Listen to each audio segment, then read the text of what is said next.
할렐루야. 하나님의 사랑과 온천이 넘치시기를 축원합니다. 오늘도 주님의 온천 가운데서 승리하시고 모든 일에 부족함이 없으시기를 바랍니다. 오늘 하나님의 말씀은 어제 이어서 다니엘의 세 친구가 어떻게 하나님께서 어떻게 축복하시는가 하는 것을 끝까지 믿음을 지키려고 했을 때 어려운 일을 당하지만 그 가운데서 어떻게 하나님의 돌보시는가 하는 것을 같이 한번 생각해 보려고 합니다. 어제는 이 시련과 연단이 주는 좋은 축복을 한번 그 의미를 생각해 보았고요. 오늘은 다니엘서 3장 23절에서 25절까지 나오는 말씀 속에서 하나님께서 이루시는 새로운 관계, 그리고 하나님께서 더욱더 축복하시는 관계에 대한 말씀을 같이 한번 생각해 보려고 합니다. 다니엘서 3장 23절 25절 어저께 말씀과 같습니다. 25절만 읽습니다. 왕이 말을 이었다. 보아라, 내가 보기에는 네 사람이다. 모두 결박이 풀린 채로 화덕 안에서 걷고 있고 그들에게 아무런 상처도 없다. 더욱이 넷째 사람의 모습은 신의 아들과 같다. 아주 굉장히 독특한 사건이었습니다. 그리고 아주 독특한 기록입니다. 왜냐하면은 사드락과 메삭과 아벳느고가 우상 숭배에 거절했다고 해서 우상 숭배를 하지 않겠다고 해서 풀무불에 던지지 않습니까? 7배나 더 뜨거운 불에 던졌어요. 던짐을 당했어요. 근데 던짐을 당했는데 그들이 죽지 않았을 뿐만 아니라 그 가운데 한 명이 더 같이 있게 된 것을 밖에서 이 느부갓네살 왕이 보게 됩니다. 근데 이 느부갓네살 왕이 뭐라고 표현하고 있냐면 네 번째 사람이 있는데 그 사람의 모습은 신의 아들과 같다라는 말을 썼습니다. 신의 아들. 그러니까 이 사건은 세 명이 용광로에 던져게 됐을 때 세 명만 있는 것이 아니라 그 옆에 신의 아들, 하나님의 아들이 그들과 같이 있었다라는 것이죠. 그래서 이 사건 속에서 우리가 뭘 깨닫게 되냐면 연단과 어렵고 힘들 때, 특히 믿음을 지키기 위해서 어렵고 힘든 일을 당할 때 하나님은 물리적으로라도 우리와 함께 계시는 분이시다라는 것을 가르쳐 주는 거죠. 그러니까 오히려 연단은 하나님과 우리들과 더 가까운 관계로 만들어진다라는 겁니다. 그리고 연단의 자리에 하나님이 바로 그 자리에 계시더라라는 사실. 그래서 예수님께서도 요한계시록 3장 21절에 이기는 사람은 내가 이긴 뒤에 내 아버지와 함께 하나님의 아버지의 보좌에 앉은 것 같이 나와 함께 내 보좌에 앉게 하여 주겠다 라고 하는 마지막에 그 놀라운 보답과 상급을 말씀하고 계십니다. 그런데 우리는 여기서 이 네 번째 사람이라고 하는 말씀에 잠깐 생각해 볼 필요가 있어요. 네 번째 사람. 근데 이 네 번째 사람을 신의 아들의 모습이라고 했죠. 그래서 이 신학자들은 이것을 예수 그리스도께서 성육신 이전에 믿음을 인하여 고통당하는 사람과 함께 하시는 모습을 보여준 것이다 라고 이렇게 표현을 합니다. 물론 천사라고도 이렇게 설명을 할 수도 있겠지만 예수 그리스도께서 이 땅에 육신의 모습으로 오시기 전에 환난과 고통과 아픔을 당하는 사람과 함께 하시는 모습을 보여주신 것이다 라고 말씀하고 있습니다. 그러니까 결국은 예수 그리스도께서 인간이 고통당하고 힘들 때, 더군다나 믿음을 지키기 위해서 고난당하고 힘드실 때 하나님께서 함께 하심을 보여주는 것이죠. 그래서 우리는 여기에서 이 예수 그리스도의 동행에 대해서, 특히 환난 당하는 사람의 예수 그리스도의 동행에 대해서 같이 생각해 볼 수가 있는데, 아마 대표적인 경우가 환난 당할 때, 그리고 핍박당하고 어려울 때 예수님께서 나타나신 경우가 이제 성경에 보면은, 신약 시대에 보면은 두 번 볼 수가 있죠. 하나는 바로 사도 요한의 경우입니다.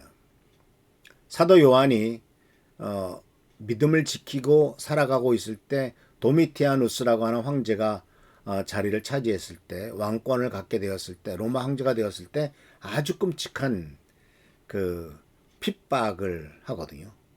가장 극심한 핍박의 때가 이 도미티아누스 황제 때입니다. 물론 황제가 되고 나서 평생 내내 핍박한 건 아닙니다. 그런데 어느 일정 기간 동안 핍박을 할 때는 굉장히 심하게 핍박했습니다. 그래서 사도 요한이 아시다시피 이 반모섬에 가서 갇히잖아요.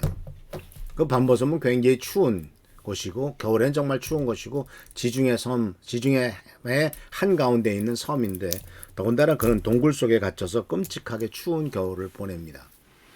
그래서 굉장히 고통스러운 시간을 보낼 때 예수님께서 나타나시죠. 그러고서 앞으로 될 일들을 가르쳐 줍니다. 요한계시록을 그때 쓰게 되는 거죠. 그러니까 예수님께서 이 사도 요한에게 나타나셨을 때가 요한이 편안하게 또는 편안한 가운데서 기도하고 뭐 쉬고 있을 때 나타난 것이 아니라 요한이 반모섬이라고 하는 곳에 끌려가 가지고 아주 고통스럽고 힘든 그 연단의 시간을 보내고 있을 때 예수 그리스도께서 나타나셔서 천사를 보내서 아주 긴 메시지를 그에게 주는 거죠. 그리고 이 사도 요한은 요한계시록이라고 하는 책을 우리가 알다시피 이렇게 성경책을 기록한 것 아니겠습니까? 그래서 요한계시록에서도 보면 예수님께서 이렇게 요한계시록 1장에 요한이 반모섬에 있을 때라고 하는 이런 얘기를 씁니다. 이게 바로 예수님께서 앞으로 될 일들을 내게 이렇게 가르쳐 주셨습니다. 라고 하면서 계속해서 앞으로 될 일들에 대해서 쭉 얘기하고 있는 것을 볼 수가 있습니다. 그러니까 힘들고 어려울 때 예수 그리스도께서 동행하시는 거죠. 그리고 또 두 번째는 스데반의 경우죠. 스데반이 알다시피 스데반도 돌에 맞아 순교했지 않습니까? 스데반의 순교는 예수님께서 십자가에 달려 돌아가신 그 죄목과 똑같아요. 신성모독이었고 근데 스데반은 돌에 맞아 죽었죠. 예수님은 십자가에 달려 죽었고. 근데 왜냐하면은 예수님은 당시에 권력자 많은 사람들의 그래도 인기를 갖고 있었기 때문에 이 돌에 쳐서 죽일 수가 없었습니다. 돌에 쳐서 죽이라고 해도 사람들이 따르지 않았을 것이기 때문이죠. 그러니까 이 대제사장은 로마 권력자의 힘을 빌어서 십자가에 못 박혀 죽게 하죠. 근데 이 스데반은 우리가 알다시피 스데반이란 이름 자체에서 발견할 수 있는 것이 바로 뭐냐면 스데반은 유대인이지만은 그 해외 동포란 말입니다.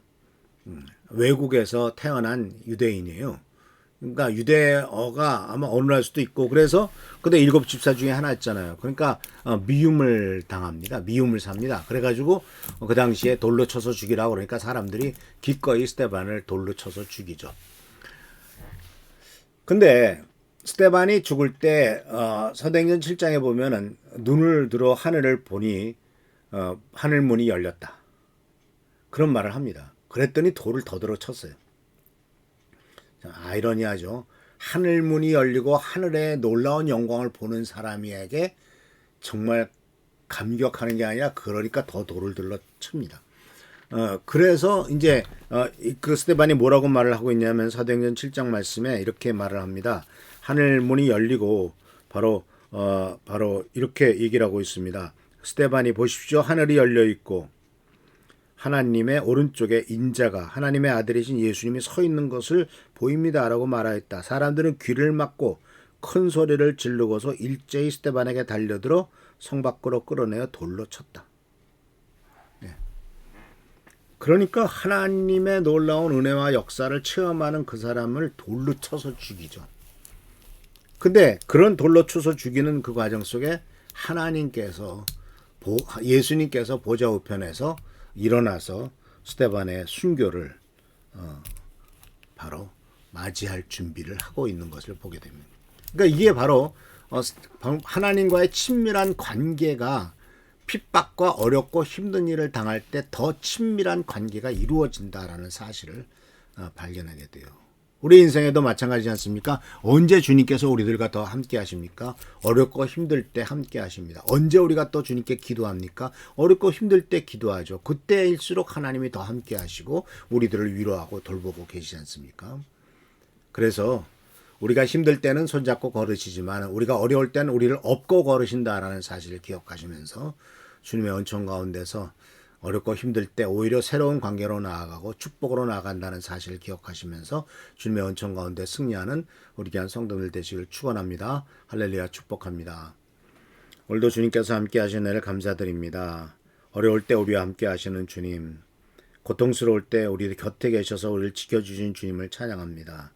스데반이 그리고 요한이 그리고 사드락과 메삭과 아벳느고가 고통당할 때 주께서 함께 하셨던 것처럼 우리들도 믿음을 지키느라 고통당할 때 주님이 함께 하시는 은총과 은혜를 체험할 수 있도록 주여 도와주옵소서. 우리를 불쌍히 여겨주시고 도와주시고 돌봐주시길 바라고 예수 그리스도의 이름으로 축복하며 간절히 기도하옵나이다. 아멘. 오늘도 하나님의 은총과 은혜가 우리 사는 성도님에게 넘치시기를 축원합니다. 이번 주일날은 야외 예배로 드립니다. 같이 참석하셔서 큰 축복된 시간, 은혜의 시간 되기를 바랍니다. 할렐루야 축복합니다.